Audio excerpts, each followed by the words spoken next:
going on, comunidad? And welcome to this week's episode of Mi Gente with your boy CafeconLuis. As you can see, I look fucking dapper as hell today, and it's because of our next guest. And I'm so excited to introduce him because we go way back too. But his journey started way back in the motherland.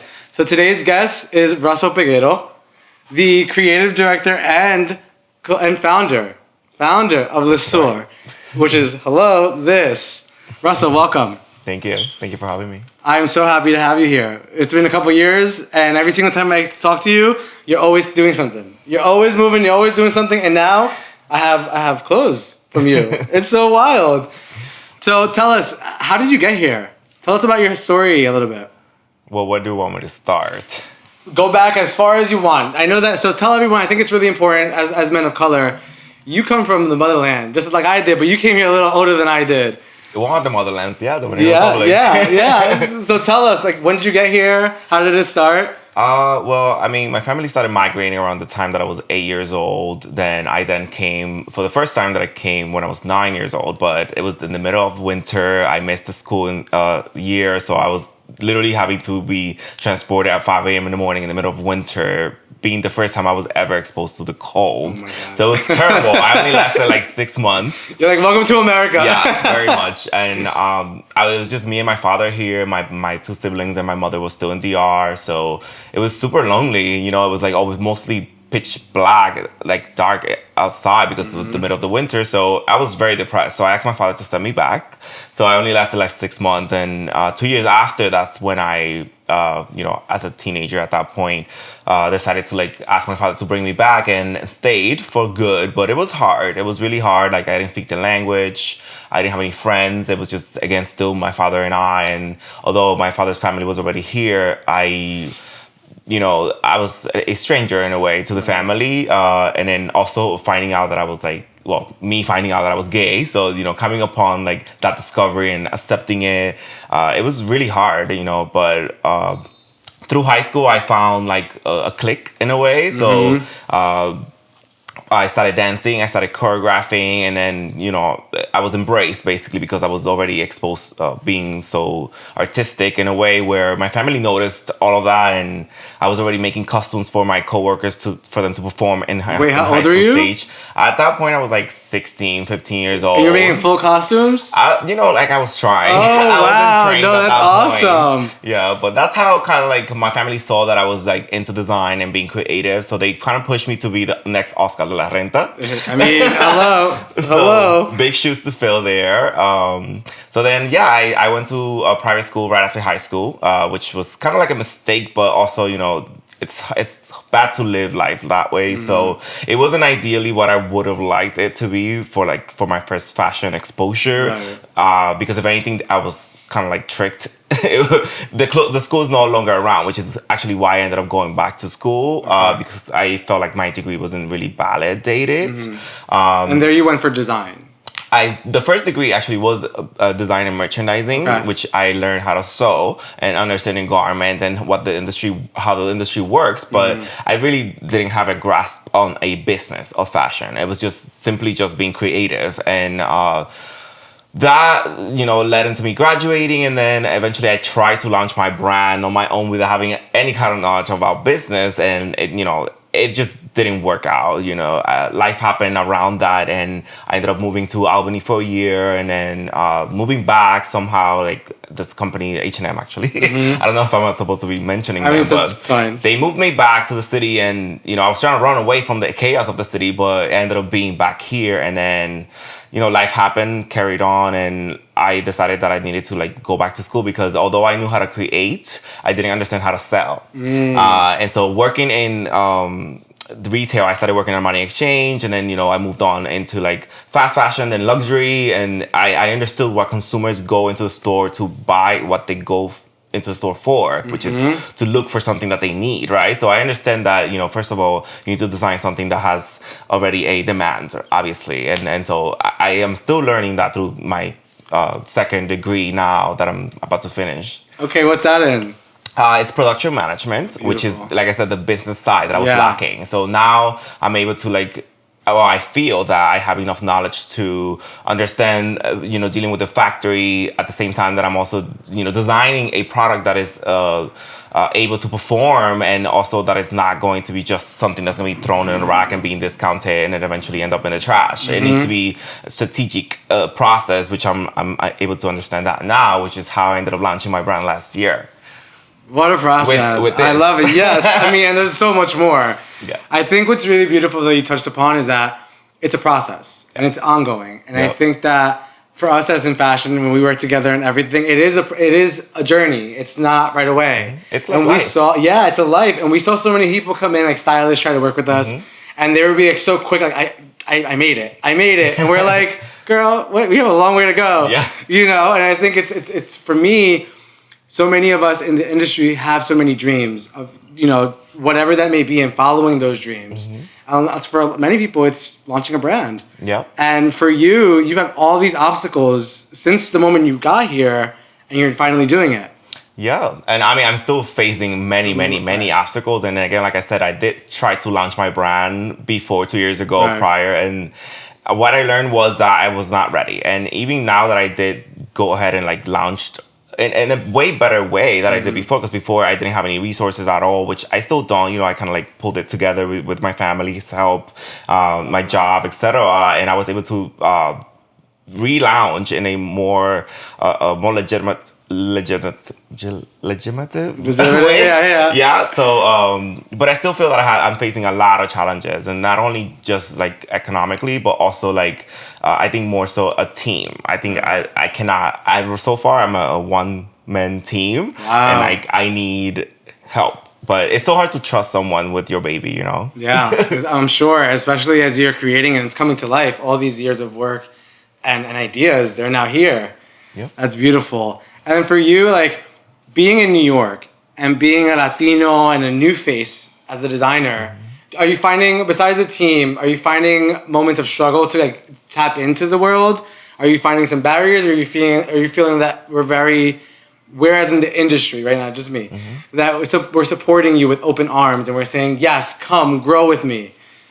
I think that there's two ways of answering that. Yes, of course, because of social media, there's so many opportunities for us as a minority or startup designer to be exposed, but it takes money to be exposed. And, even if social media is out there, you still need to be paying for ads. You still need to be paying a PR agent, to put your name out into publications. Right. You need to be paying someone that's going to be managing a showroom. There's so many things that take money, first of all. That's the biggest issue. But when it comes to the industry, I think that I would really appreciate maybe like the CFDA, where they have the mentorships. Yeah. I would love that, but I wouldn't even know where to start. Right. One of the reasons why I actually decided to go back to school was because I wanted to get an internship. So that without the school, I wasn't going to be able to get the internship. And without the internship, I wasn't going to be able to put my foot in any already established brand that would, I guess, mentor me, So I think, no, I don't think it's still there. Yeah, I agree with you 100%. And I love your tenacity, and you're saying, fuck it. This isn't going to work out. I'm going to figure it out. I think that's such a key thing to do. When you're following your dreams, you're going to just continue. Because it sometimes gets difficult. That's what I learned for sure, is that there's many, I think any creator can relate to this, which is you want to protect your point of view or your art so much that you don't expose it at all, to the point that you're not going to get anywhere. It's are you going to finish your coffee, or are you just going to stare at it? Right. It's I've learned that no matter what it is, no matter how nerve-wracking it may be, the one thing that you could do at any stage of your career is really to just keep putting things out there, without being discouraged that if somebody doesn't like it, someone else is going to love it. Right. But just keep putting things out there. I mean, your stuff, people are loving it. People are loving your stuff. Yes. So tell us about your brand. Tell us, LLESSUR. Go, where did it come from? Tell us a story. Well, when I first got into fashion around the time of my first degree and right after graduating, when I first launched, it was more so, I was trained and ready to wear for women. Basic coat, blouse, trousers skirt, which for me was kind of like really contradicted to what art or how I see fashion, which is I see fashion as art, not just as something that's functional. So I was more so relating to like designers of avant-garde, like McQueen, Galliano, Gaultier, you know, where they really take a garment and make it a piece of art, right? You're wearing something that's gonna make you feel good, or not only the person wearing it, but also the person looking at it. It's like a mesmerizing moment, a fantasy, like a movie in a way. I really disagreed with the way that ready to wear in the industry at the time, where I just wanted to like branch out there, was that it was very materialistic, where like you're wearing a label just for the label as opposed to for the garment, what the garment is really doing for you. And so I actually gave up on fashion for a minute until I realized that I was like, you know what, I need a mission. I need something that's gonna make me stand out in whatever career I choose. And I ended up realizing that fashion was just something that I was already in tune with, that I didn't agree with, so that I was gonna use that as a way of making it a message, right, or a mission, which was to break the norm, or to disturb the peace of what the industry is supposed to be like. And so, which is why LLESSUR now is known as a non-binary, modern, clothing brand, which eventually would allow, branch out into other fields. Like I do want to have hotels and restaurants. Hey, okay. I already have my own cologne, which I haven't launched yet. Okay. So I wear investors, sponsors, he's here. Yeah, there's a whole plan, which is just to expose, just to allow people to be themselves. And I think that's what I really want to do when I create a non-binary or a genderless piece of clothing, is that I am here to put beauty into the world. I shouldn't be the one to tell the consumer, no, you're not allowed to wear something. And because I see how our next generations, I'm a millennial, but I really relate to the Generation Z's, where they're all about individualism. And I think that's what I really wanted to support through my brand, is to allow the person to pick something up and just be inspired by it and let them rock it how they want to rock it, I love that. So that's what my brand is really supposed to be doing. Yeah, and you're doing it. And you're doing it. Yeah. I feel like through your pieces, they're very special. And I love the idea that it doesn't have to pertain to one male or female, right? Like, because I think working in fashion, especially through retail, you see that all the time, and we're like, oh my God, that's a women's sweater, but I really want it. Yeah. You know what I mean? And I have so many women that come to my side when I do men's and strategy. They're like, wait, we want this for women's. And I'm like, I wish everyone would think like this. Yeah. So for you to start that as the inception, it's genuine. And it's you. And I think that's always been you since I've met you. It has been me. But you know what? I'm actually kind of struggling with it myself still, where I do claim this message for my brand, but I don't necessarily think that I'm still there myself. And I think it comes from my culture and the fact that, coming from a machismo kind of a culture, like I really feel I hesitate to wear my pieces that I create around my family, because I don't know whether I think that they appreciate that I'm pushing the boundaries, but I don't think they know how to process that information yet, or what to do with it.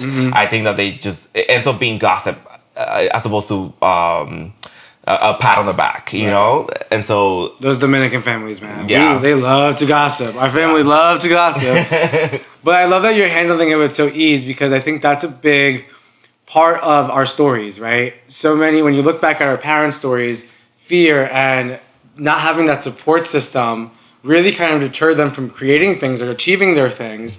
So for you, like, you're still in it. Like, you're still going through those moments and where family doesn't quite get it. Although for you, it's visible. Like, hello, they don't quite get it. And you probably are going to be the next Asha de la Renta, and they'll get it then, maybe not. But you're like, fuck it, I'm just going to still figure myself out, and as part of my evolvement, I'll get more comfortable with what I'm creating. That's beautiful. I think it starts like that, where you have to find your core and like that base that holds your understanding of the world, because everyone's understanding is so different, and it really takes for you to find who you are first to be able to help someone else. Right.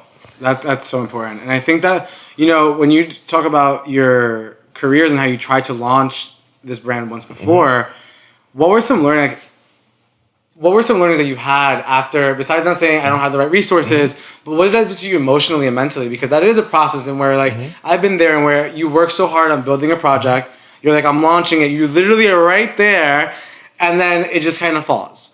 Yeah, I think first off is what I mentioned earlier about like giving up the fear of being copied or someone else like kind of like that has more resources taking your idea and trying to like steal them from you.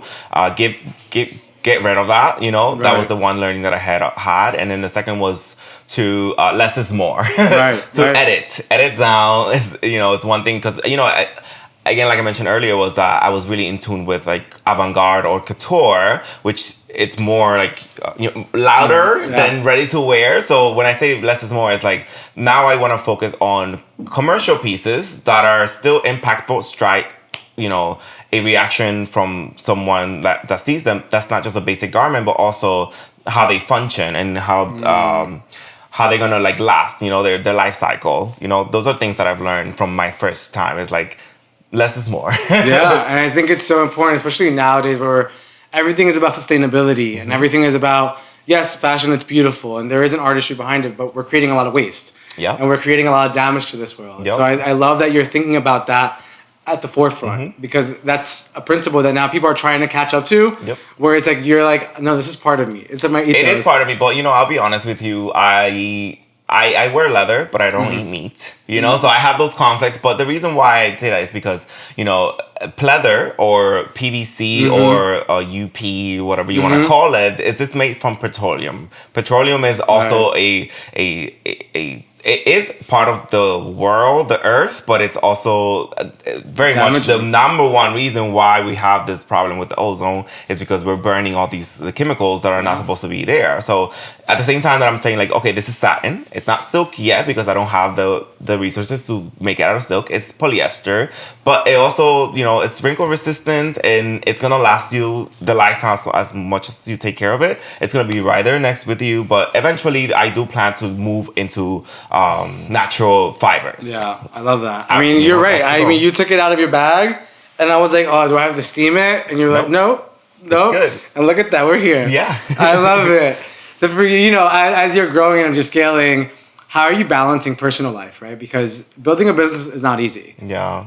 And then managing family because you're so close to your family. Yep. How are you balancing it all that? How are you keeping your sanity? It's hard. Somebody was asking a question on the other room about what do you like to do in your free time? I'm like, wow, I actually don't have any free time. Mind you, I did just come from vacation for my birthday, but that was like the one thing that I needed for myself was to like just disconnect from everything. I was so jealous. I was like, damn, a couple days before. It was only 3 days. Listen, you were in the beach. You got that glow coming in. Yeah, but no, I mean, when it comes to balance, it's really hard. And I know that somehow I've already accepted the fact that I will always be busy, that I'm always going to be unavailable to leisure. But, that's not true because I could find times like the time that I did for my birthday. But at the same time, honestly, I have a full-time job, which kind of gets in the way of me really putting my 100% into my brand. I also did just get married, so I also have a man to take care of. I also have my mom and my sister that my father that wants me to like do things for them. And then having an apartment. I used to have a dog at some point, so I don't even think that my life is balanced whatsoever. I'm swamped. You're autopiloting. Exactly, yeah. And I feel like the rest of my life is truly gonna be like that. I mean, unless, until the time where I can have a team, So then how do you manage that? Because, like, for example, if I'm like, oh, this is going to be the rest of my life, I'm like, holy shit, hold on. Espérate. How are you managing? Like, what do? You just go? Well, I don't know, honestly.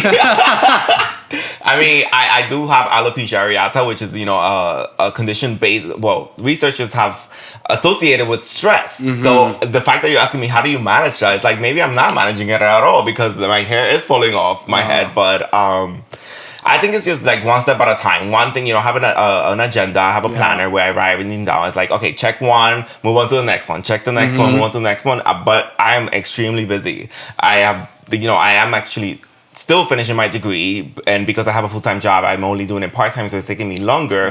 But I am taking 2 classes a week while I'm working a 40-hour week on 9 to 5, and then I have to eat and breathe and sleep, and then there's the brand. Like I've been able to accomplish what I have so far within this short period of time throughout the pandemic.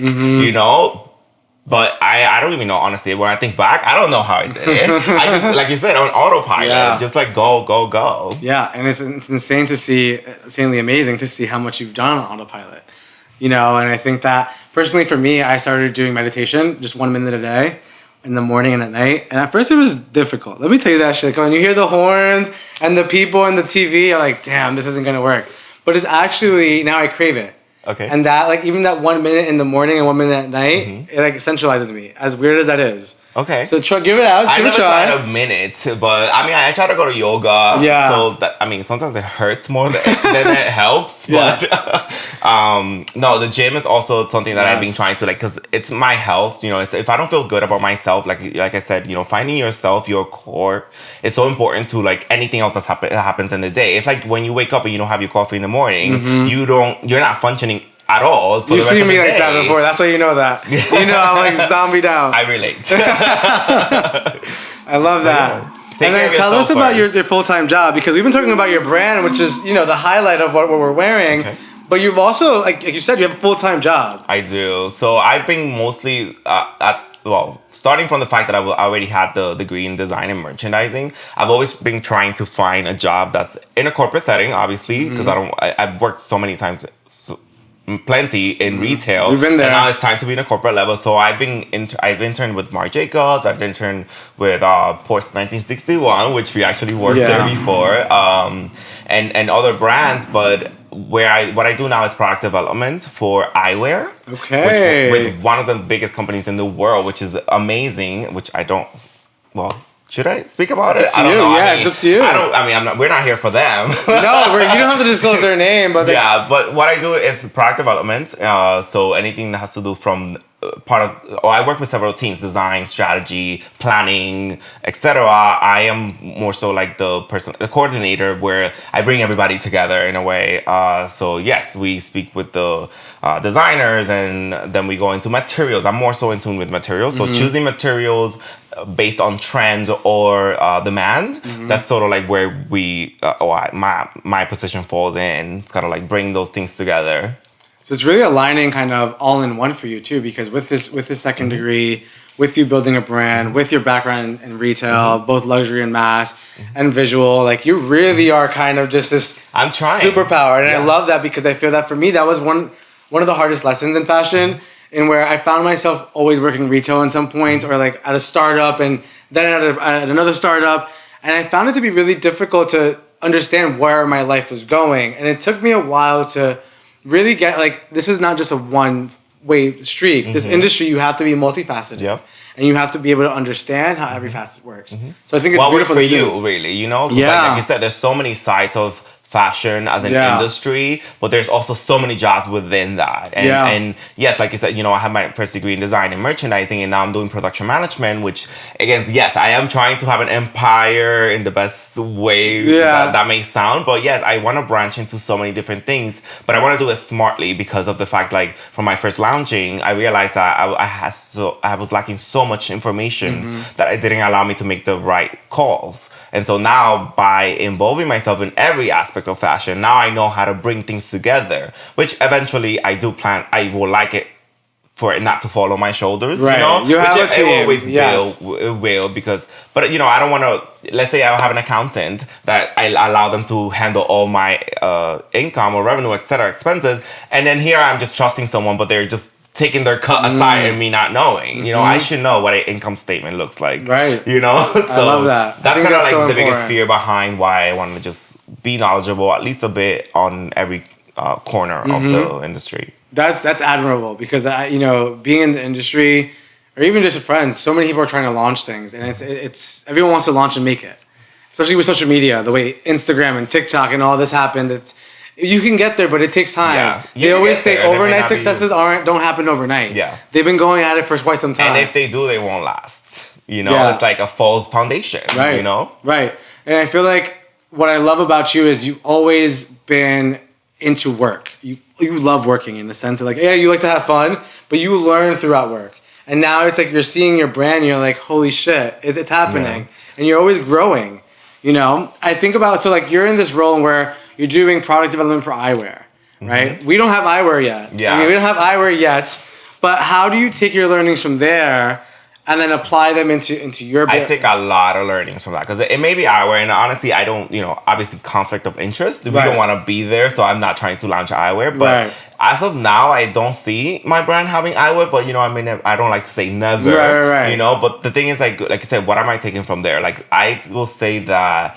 When it comes to color combinations, when it comes to like market research, when it comes to trend research, when it comes to strategy, when it comes to pricing, when it comes to quality, when it comes to costing, all of those things fall within my own. Well, yeah, I definitely use all of that information and put it right into my company. Yeah. So I'm very grateful for that. And I think that's so key. I think that like you utilizing real life experience, We used to talk about this before. So many people just try to launch a brand without actually working in the industry.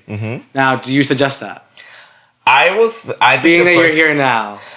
I think people do it all the time, and actually, I have coworkers that quit just to go and design. But I'm like, how are you gonna pay your rent? How are you gonna like eat? Like you're gonna struggle, and which I've been there, but I don't recommend you doing that. I think the smart choice is to split yourself into as many pieces as you can. Not to put yourself as thin as possible, but split yourself at least into two, where you have like a daytime job that's gonna be putting money into something that you're gonna be able to like grow slowly into something that will eventually take over the other side, right? But I would say that you could do it, but hire a coach, educate yourself, do as many free courses as you can. There's so many free courses on how to start a business. The SBA has so many free courses that I've taken on what are the steps that you need to like first of all establish a business. Not even just to say, I launched my brand, but to the government, you don't exist. So you don't have a brand, you don't have a business, and you're probably gonna be taxed very badly once they realize that you've been running sales without paying taxes. It's like educate yourself is the first step. Then find some sort of coaching. I paid for a coach to help me launch, which I'm very grateful for. But I also think that there was many things there that I learned later on my own based on experience, because it's so important to gain that experience firsthand, like you said. So sure, go ahead and try to launch something, but before you do that, definitely educate yourself. Like, don't put your life's work on someone else's hands, or just life, because life is so unpredictable. You should definitely make educated steps towards achieving your goal. And again, life happens, and so nothing will happen how you think it's gonna happen. So just make educated choices, please. I love that. So as you look back in time, right? You've been through a journey, and you stand here now owning a brand, having a full-time job, going to school, married, very active in your family life. Like looking back at it, what are some lessons that you're like, you know what? I've learned that shit. I'm so happy that I learned this lesson. It was one of my biggest lessons. Like, you look back now, dime, cuéntame. I actually just mentioned it now, which is like the biggest lesson I think that I learned was that, because I remember at 23, I had a breakdown because I realized that by 26, which is when I envisioned myself being successful and recognized as a brand, was when I was 26. But then at 23, I realized that I was not going to get there. So I literally just like started crying, bawling out. And then it took some time after crying. And then eventually I realized that, you know what, it's out of my control. Yeah. So it's like live life as much as you can in the present. And definitely, of course, strategize your future. And I mean strategize, not just hope. Strategize. Make those steps that you need to make. Like, start savings, get a credit card and take care of your credit so that you are able to buy a car or a house, or even get a loan for your company in the future. So that's a strategic hope. I don't know. Let's not say hope at all. It's like, make those steps to make sure that you save, reality, but live life in the present while making those, and just live a little. Just live. I love that. I love that. So, because you might not have time later on, Well, at the rate that you're going, I don't know when you're going to have time. Hopefully I can retire in 20 years. All of our goals. Yeah. To make that happen. Well, thank you so much for being here with us today. Thank you for having me. Everybody, catch us on the podcast where we dig deeper into this conversation and get some real questions and some answers from Russell. All right, thanks everybody. Russell, thank you so much for being here. Thank you.